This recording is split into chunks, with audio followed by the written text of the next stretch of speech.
बिस्मिल्लाहिर्रहमानिर्रहीम। अस्सलाम वालेकुम नाज़रीन किराम, मैं मरियम शेख उम्मीद करती हूँ आप सब खैरियत से होंगे। नाज़रीन किराम, हमारे जो वज़ारत दिफ़ा हैं ख्वाजा आसिफ साहब जनाब, उन्होंने बयान दिया। उन्होंने कहा है कि दहशत गर्दों और शरपसंदों की जो है वो जानिब से इंतखाबी मुहिम पर हमलों का खदशा है। तो गौर से सुनिएगा। कहते हैं कि इनकी जानिब से सुप्रीम कोर्ट में जो है वो इस्तदा कर दी गई है कि वो अपना फैसला वापस लें, क्योंकि 14 मई को जो है वो इलेक्शन नहीं हो सकते। हम जो है वो एक ही साथ मुल्क में इलेक्शन करवाने की इस्तदा करेंगे। उन्होंने दरख्वास्त दायर कर दी है। उस पर अब से कुछ देर बाद जो है वो फैसला आना था, लेकिन चीफ जस्टिस साहब जो है इस पर समाप्त करेंगे। उमर अता बंदयाल साहब, जस्टिस मुनीब अख्तर और एजाजुल अहसन साहब ही उनकी इस दरख्वास्त पर समाप्त करेंगे जो उन्होंने दायर किया कि आप अपना फैसला बराए कराम वापस ले लें, क्योंकि शरपसंदों और दहशत गर्दों ने कहा है कि हम जो है इंतखाबी मुहिम पर ना खुदा न खास्ता किसी भी हमले की तवक्को कर सकते हैं हम लोग, या कुछ भी हो सकता है। उन्होंने हमें अलर्ट कर दिया है। और राना सनाउल्लाह साहब जो हमारे वज़ीर दाखिला है, जिनको सुप्रीम कोर्ट ने सिक्योरिटी देने का अहकाम जारी किए थे, उन्होंने भी वाज़ेह तौर पे ये कहा है कि जनाब इंतखाबात में कुछ भी वाक़या जो है वो पेश आ सकता है, कुछ भी ना अनहोनी हो सकती है। बहुत ही इस तरह की बातें किए जा रहे हैं ये लोग। इस्लामाबाद में सुप्रीम कोर्ट जो है उसमें मुल्क भर में इंतखाबात एक साथ कराने की दरखास्तों पर इस वक्त समात मैंने आपको पहले भी बताया जा रही है, क्योंकि PMLN की तरफ से जो है वो दरखास्त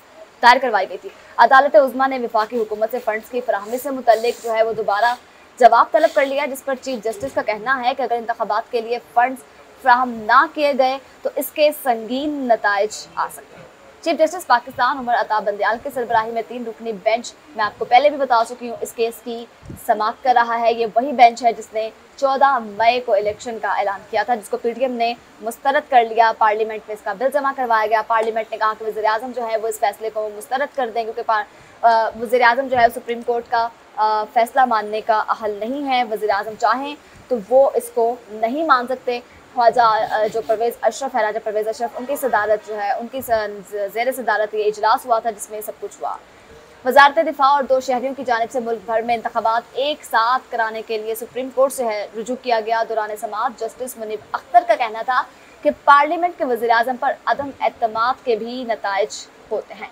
चीफ जस्टिस ने कहा कि अगर इंतखाबात के लिए फ़ंड्स फराहम ना किए गए तो शायद इसके नताइज बहुत संगीन आएंगे, जबकि मौला हमें हिम्मत दे के सही फैसले कर सके। और उन्होंने कहा कि हमें नेक लोगों में शामिल करे और जब हम चले जाएं तो हमें अच्छे अल्फाजों में याद किया जाए, क्योंकि जो हमारे साबिक चीफ जस्टिस हैं साकिब निसार साहब, उन पर जिस तरह से तनकीद की जाती है, उनको जिस तरह से आड़े हाथों लिया जाता है, आप भी जानते हैं, हम भी जानते हैं, क्योंकि किसी से कुछ भी नहीं छुपा हुआ, सबके सामने है। चीफ जस्टिस उमर अता बंदयाल ने कहा है कि मामला बहुत लंबा होता जा रहा है। हुकूमत ने अपने एग्जीक्यूटिव काम पार्लियामेंट को दिया है या नहीं।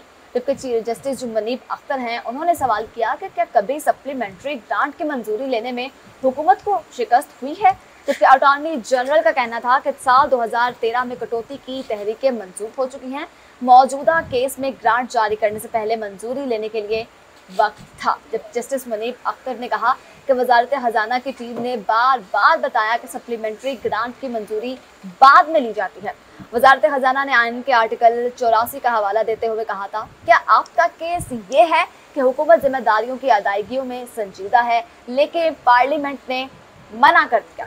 वज़ीर आज़म को इंतखाबात के लिए फंड्स की मंजूरी के लिए पार्लियामेंट की अक्सरियत को इत्तेमाद में लेना था।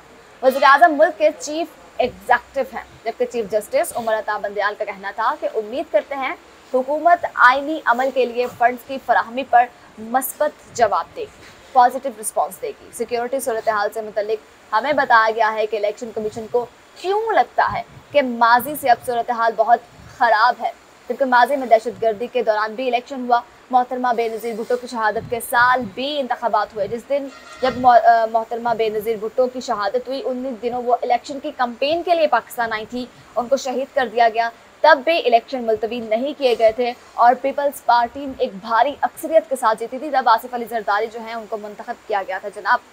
तब अगर इलेक्शन हो सकते हैं तो अब सूरत हाल तो बहुत बेहतर है, अल्लाह का शुक्र है। तो अब इलेक्शन क्यों नहीं हो सकते, क्योंकि वज़ीर दाखिला राना सनाउल्लाह भी ये कहते हैं, वज़ीर दिफा जो हमारे हैं वो भी ये कहते हैं कि जी हमला हो सकता है, खुदा न खास्ता दहशतगर्द जो हैं वो कहते हैं कि हम हमला कर देंगे।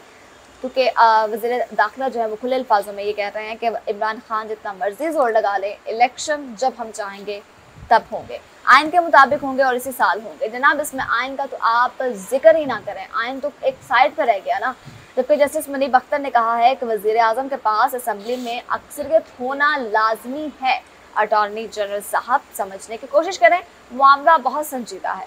चीफ जस्टिस ने कहा कि इससे पहले इंतजामी अमूर कौमी असम्बली कायमा कमेटी को भिजवाने की कोई मिसाल नहीं मिलती।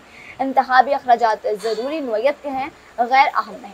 हुकूमत का ग्रांट मुस्तरद होने का खदशा असम्बली के वजूद के खिलाफ है। कौन गारंटी देगा कि 8 अक्टूबर को हालात पुरअमन हो जाएंगे? बिल्कुल भी आप कहते हैं कि अक्टूबर में करवा लें, 8 अक्टूबर में करवा लें, इस बात की गारंटी दें कि 8 अक्टूबर तक दहशतगर्द जो है वो इस मुल्क से बिल्कुल चले जाएंगे और हालात जो हैं वो बिल्कुल पुरअमन हो जाएंगे। वजारत दिफा का जवाब तसल्ली बख्श नहीं। चीफ जस्टिस ने कहा कि इलेक्शन कमीशन कहता है अक्टूबर तक इलेक्शन नहीं हो सकते। इलेक्शन कमीशन ने एक साथ इलेक्शन कराने का भी कहा, जबकि इलेक्शन कमीशन की इस बात पर कई सवालात जन्म लेते हैं। इलेक्शन कमीशन की ऑब्जर्वेशन की बुनियादी सिक्योरिटी की अदम फराहमी है, जबकि दहशतगर्दी मुल्क में 1992 से जारी है। 1987, 1987, 1991, 2002, 8, 13 और 18 में इलेक्शन हुए। उन दिनों में दहशतगर्दी एक पीक पर थी। अब ऐसा क्या मुनफरिद खतरा है जिसके बाद इलेक्शन नहीं हो सकते? अटॉर्नी जनरल का कहना था कि पहले एक साथ तमाम सिक्योरिटी फोर्सेस ने फ़राइज़ सर अंजाम दिए थे। अब 2 सूबों में इंतखाबात जो हैं वो होंगे, इलेक्शन अलग होंगे, तो वहाँ पर इन खदशात का जो है हमें खदशा है।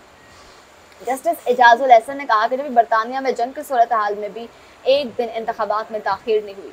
क्या आइन कहीं पर यह मैंडेट देता है कि असम्बली तहलील होने के बाद अगले साल इंतखाब कराया जाए? अदालत को कहाँ इख्तियार है कि इलेक्शन अगले साल करवाने का कहे? मुझे ये बताएं कि अदालत को कहाँ इख्तियार है। आप कहते हैं कि सुप्रीम कोर्ट के पास जो है वो राइट नहीं है, वो इलेक्शन की तारीख नहीं दे सकते, लेकिन आप मुझे हमें ये भी बताएं कि अदालत को कहाँ इख्तियार है कि इलेक्शन अगले साल करवाए जाएँ असम्बलियाँ तहलील होने के बाद।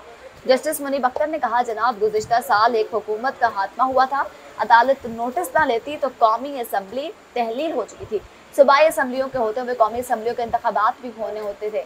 आइन में असम्बली तहलील होने पर इलेक्शन का वक्त मुकर्रर है, वाज़ेह तौर पर लिखा गया है। जनाब सुप्रीम कोर्ट के 3 रुकनी बेंच ने हम सबको बताया कि पंजाब में 14 मई को इंतखाबात करवाने का हुक्म दे रखा है। इसके अलावा सुप्रीम कोर्ट ने स्टेट बैंक को इलेक्शन कमीशन को फंड्स फ्राहम करने का भी हुक्म दे रखा था। ताहम कौमी असम्बली ने फ़ंड्स के इजरा की करारदाद जो है वो मुस्तरद कर दी और PDM की तरफ से ये कहा जा रहा है कि जी हम जो है वो इलेक्शन नहीं करवा सकते क्योंकि सूरत हाल जो है वो बहुत कशीदा है, यहाँ पे बहुत ख़तरात लाहक हो सकते हैं, कोई भी नाखुशगवार वाक़या पेश आ सकता है। और इन्होंने कह के खुदा न खास्ता नाखुशगवार वाक़या पेश करवा देना जो सूरत हाल नज़र आ रही है। अब देखना बाकी है जनाब के समात जो है वो कल 11:30 बजे तक मुलतवी कर दी गई है इलेक्शन को डिले करने की। अब देखते हैं कि कल इस हवाले से क्या फ़ैसला सामने आएगा, क्योंकि एक बार फिर से एक बड़े फ़ैसले की उम्मीद में सभी बैठे हैं। एक बार फिर से एक बड़े फ़ैसले का इंतज़ार करेंगे सभी। उम्मीद करती हूँ आपको वीडियो पसंद आई होगी। वीडियो पसंद आई हो लाइक शेयर कमेंट करके ज़रूर बताइएगा। अगली वीडियो तक के लिए अपनी मेज़बान मरियम शेख को दीजिए इजाज़त। अल्लाह ने के बाद।